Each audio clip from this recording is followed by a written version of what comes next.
Okay. Next question, para makarami. Ito mula din to sa Twitter natin, Bebe Lab. Sino naman sa inyo ang pinaka-clingy? Ay, naku.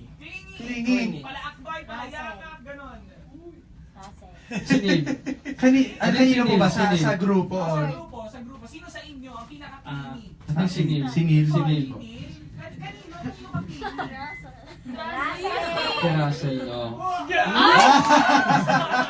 Diyos ko, baka ganyan. Bebe Loves! May entry. Meron tayo ihulog sa Dropbox. Kanino ka clingy? Sa nanay? Sa lahat nila.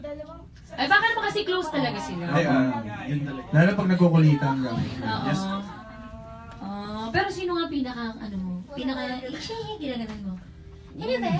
Ang masaya. Sa 4, sa 3, si Russell, Joao. Yes. Lahat naman sila. May Alis kaano lahat pala naman to, po. no? May kaharutan. Oo, sobra. Ito naman ang katanungan. Kasi yan, Bebe, Oo. pag may